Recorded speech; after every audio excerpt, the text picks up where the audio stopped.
मैं तो यही कहता हूँ कि जितने भी हिंदू संगठन हैं, चाहे शिवसेना है, चाहे हिंदू संगठन है, कोई भी संगठन, राजनीति की बातें जब इलेक्शन आते हैं तो गौ के ऊपर राजनीति होती है, चाहे कांग्रेस है चाहे बीजेपी है। लेकिन गौएं जो देखी जाती है तो रोडों के ऊपर ये देखी जाती है। बरोटीवाला, बद्दी और नालागढ़ के अंदर तो इतना बुरा हाल है कि आपको चलना मुश्किल है। और छोटे हमारे स्कूल जाते हैं बच्चे, या कोई बाहर से भी कोई बाइक पे आ रहे, कोई गाड़ी पे, तो रोड पे वो जाम लगा के खड़े होते हैं। हम तो यही चाहते हैं इनको कि जितने भी ये संगठन बने हैं, प्लीज इन पशुओं को कहीं ऐसी गौशाला में ले जाए जहाँ बड़ी बड़ी गौशाला बनाई है।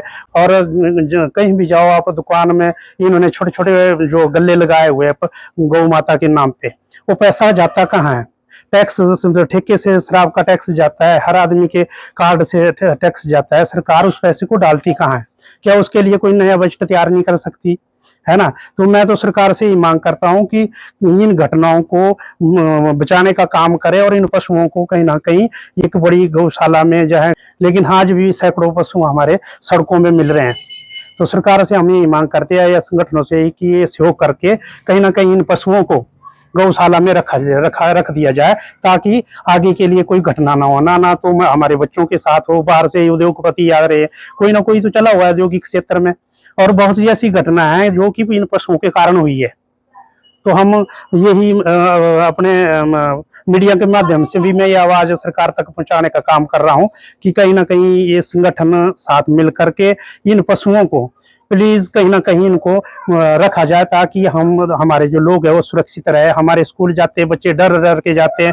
या मैं बरोटीवाला की बात करूं, कम से कम 40-50 पशु है जो बच्चे स्कूल जाते हैं, उनको स्कूल जाना या कहीं और परे जाना उनको बहुत दिक्कत हो गई है। तो दिन प्रतिदिन ये चीजें दिखाई दे रही है कि आवारा जो पशु है, हमारी गौ माता है, ये रोडों के ऊपर हर रोज आवारा घूमती है और कोई ना कोई घटना को अंजाम देती है। चाहे वो घटना स्कूल की बसों से रिलेटेड है, या कोई बाइक से रिलेटेड है, या कोई कार एक्सीडेंट है। जब वो बीच में आ जाती है तो कोई ना कोई बड़ी घटना हो जाती है, जिससे आए दिन किसी न किसी की मृत्यु हो जाती है। तो ये बड़ी ही दुखदाई घटनाएं हैं।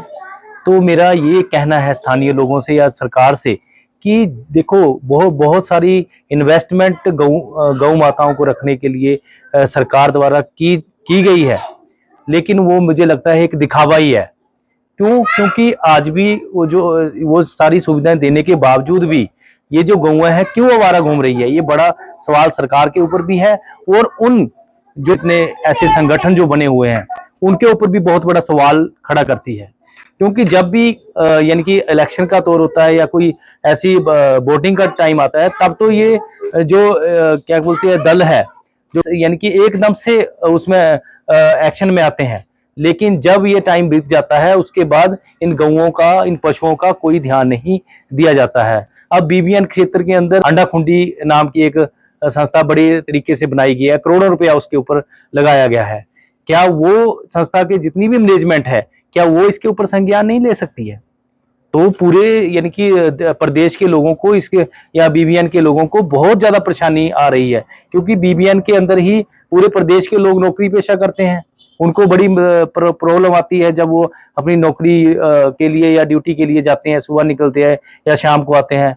और इन्हीं की वजह से बहुत लंबी कतार में भी नालागढ़ बद्दी के रास्ते में, रोड में लंबा जाम लगा रहता है। तो मेरा इन जो दल है इनसे यानी कि एक अनुरोध भी है कि इसके ऊपर संज्ञान लिया जाए।